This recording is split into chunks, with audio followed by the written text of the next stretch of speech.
Olá, estudante do primeiro semestre da segunda etapa da EJA, seja bem-vindo a mais essa aula de Ciências da Natureza, comigo, sua professora Núbia. E aí, pessoal, o que temos para hoje? O tema ainda é o mesmo, célula como unidade da vida, tá? O que nós estávamos estudando nessas últimas aulas?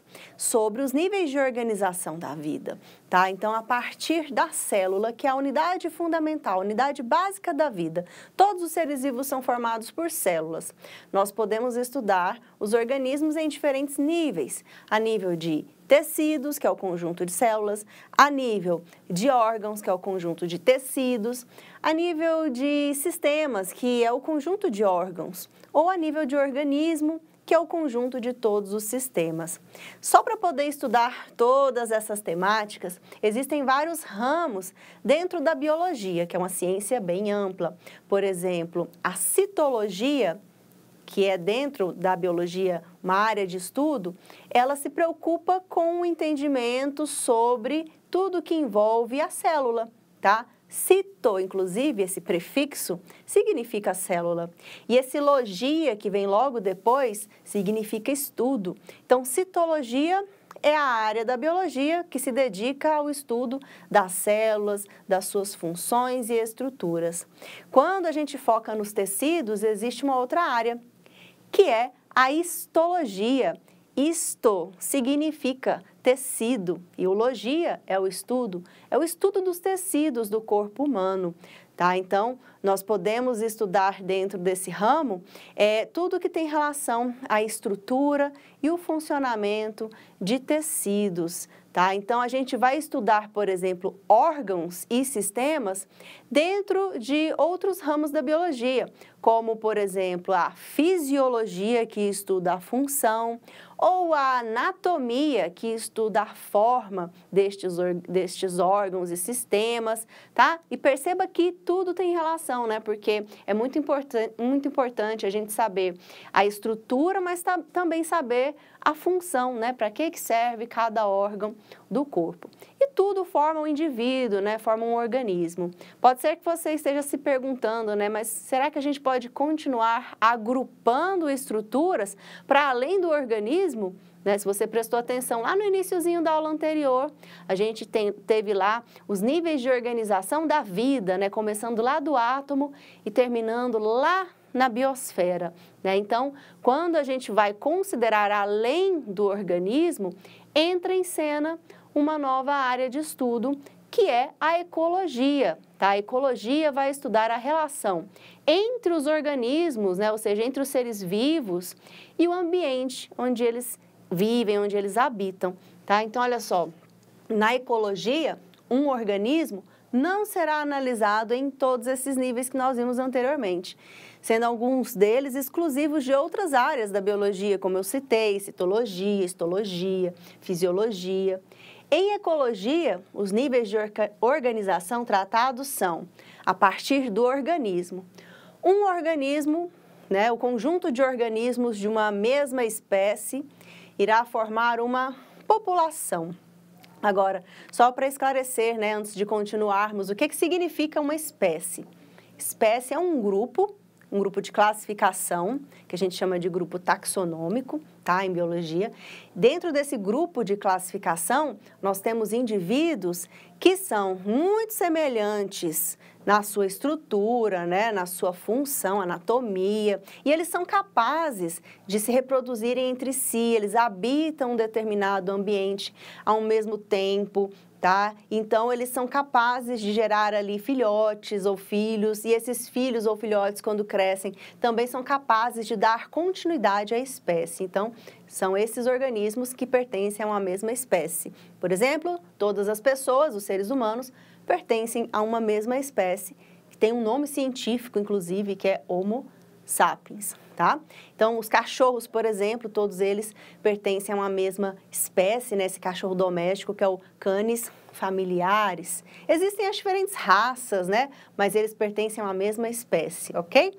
Então, indivíduos ou organismos que são de uma mesma espécie vão compor uma população. E o conjunto de populações diferentes vão formar uma comunidade. conjunto de comunidades forma um ecossistema e o conjunto de ecossistemas vai formar, então, a biosfera. E vamos, então, um por um desses níveis com exemplos para você compreender melhor. Olha só aqui, começando por organismo, tá?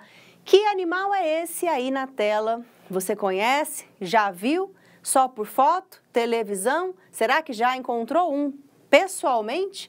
Depende aí de onde você vive, né? Esse aqui é um Chrysocium brachyurus. Lembra que eu falei do nome científico? Nomenclatura biológica, né? Então, todas as espécies recebem um nome assim, um nome científico. Homo sapiens é para o ser humano. Esse aqui, Chrysocium brachyurus, é o nome científico para este animal, essa espécie, né? Que é o lobo-guará, que é o nome popular, tá bom? Então, o organismo, por definição, é o quê? Um indivíduo de uma determinada espécie. Aqui, o exemplo é o lobo-guará. E quando a gente tem mais de um lobo-guará, uma família, 2 indivíduos aqui, por exemplo, ou 3, tá? Nós já temos uma população. População é um termo usado para referir-se a indivíduos de uma mesma espécie que vivem num determinado local e num determinado tempo.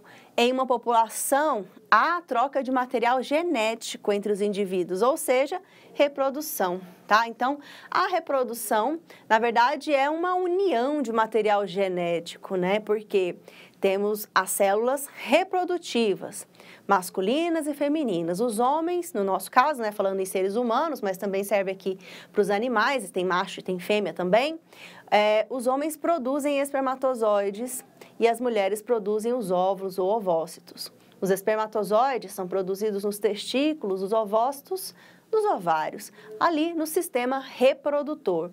E a união destas células por meio da fecundação forma uma célula inicial que vai se desenvolver e vai formar um embrião, vai formar um feto, vai formar uma nova vida, a partir então da reprodução. Esse tipo de reprodução que eu citei é um tipo de reprodução chamada de sexuada, né, que envolve a união de gametas, que é o tipo também que o lobo-guará vai realizar. E se a gente considerar outras espécies, ou seja, outras populações junto com a população de lobos-guará? Conjunto de populações forma uma comunidade. Aqui a gente tem que considerar, né, que as plantas estão presentes ali. Vocês sabiam que os lobos-guará se alimentam do fruto de uma planta chamada lobeira? Tá? Então, ali na primeira imagem, à esquerda, vocês estão vendo ele cheirando esse fruto. E na segunda imagem, um encontro muito perigoso entre um lobo-guará e um tamanduá-bandeira, né? Então, estes animais, onde eles vivem com os mesmos da espécie deles, mas eles vivem com outras espécies, seja de plantas ou animais. E assim eles vão formar esse termo, comunidade, que é utilizado para se referir ao conjunto de populações que vivem numa determinada área e num determinado tempo. Como assim, professora, tem que falar numa determinada área e num determinado tempo? Porque tem que ser na mesma área e ao mesmo tempo. Se eu falar o conjunto de lobos-guarás com o conjunto de Tiranossauro Rex, eles vão formar uma comunidade? Não vão, né? Porque eles não estão habitando nem ao mesmo lugar, nem ao mesmo tempo, um tempo geológico totalmente distinto. Ou uma coisa que eu vou pegar aqui do nosso tempo, uma população de lobos-guarás e uma população de leões. Formam uma comunidade?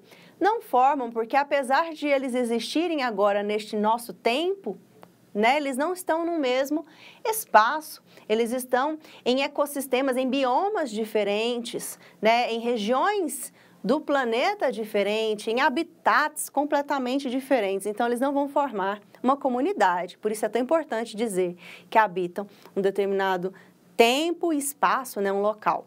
Então, os indivíduos, né, de diferentes espécies vão interagir entre si e na ecologia também a gente estuda essas interações, ok?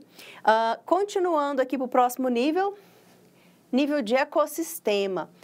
Quando nós temos o conjunto de comunidades, tá? Então, juntando ali a comunidade de plantas do fruto lobeira, os lobos, os tamanduás e as outras populações de espécies que existem ali nesse ecossistema, né? Tá bem parecido com a descrição aí da fauna e da flora do cerrado.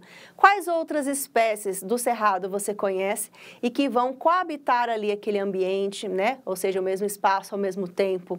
Tá? Por exemplo, o siriema, um cachorro do mato, algumas espécies de serpentes, de cobras, né? Várias espécies de aves. Todas essas populações formam aí uma comunidade, as diferentes comunidades, né? Formam um ecossistema. E o que se refere ao ecossistema? Ao conjunto formado pelos componentes sem vida, que são os abióticos, tipo o quê? Tipo a água, tipo a luz, o solo. E os componentes bióticos, que são os seres vivos, tá? As espécies de uma região.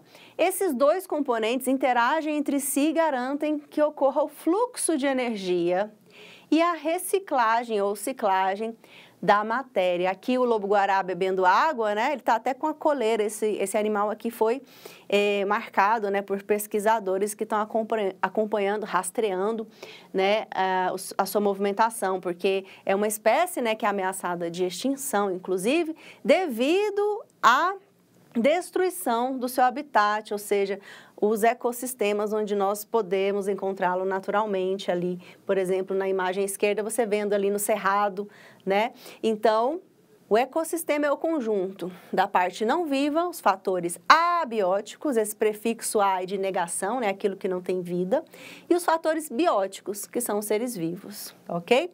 E por fim, a gente chega na biosfera, que é o conjunto de todos os ecossistemas do planeta, ou seja, todas as regiões da Terra onde você pode encontrar seres vivos, né? Você encontra seres vivos na litosfera, na hidrosfera e de vez em quando passeando aí pela atmosfera, né? Então vamos fazer uma recapitulação, um resumo, tá? Lá do começo da menor unidade da matéria, vou até ativar aqui a minha caneta colorida. Tudo que existe é formado por átomos, né? Isso aqui já é um conhecimento que não é só da biologia, é um conhecimento da química, né? Você vai estudar posteriormente. E essa matéria, esse átomo, vai formar moléculas que formam organelas. As organelas formam uma célula.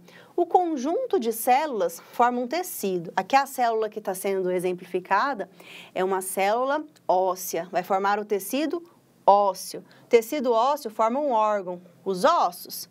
Os ossos formam um sistema, o sistema esquelético, tá? Aqui, depois do conjunto de sistemas, nós temos um organismo completo. E o conjunto de indivíduos da mesma espécie forma uma população, aqueles que habitam, né, uma mesma região ao mesmo tempo. E o conjunto das diferentes populações forma uma comunidade. Conjunto de comunidades forma um ecossistema e o conjunto de ecossistemas forma, por fim, a biosfera. Então, nós extrapolamos ali o nível do organismo e chegamos até o último nível aqui do nosso planeta Terra, a biosfera. Espero que você tenha compreendido mais esta sequência e a gente se vê numa próxima aula. Até lá e tchau, tchau!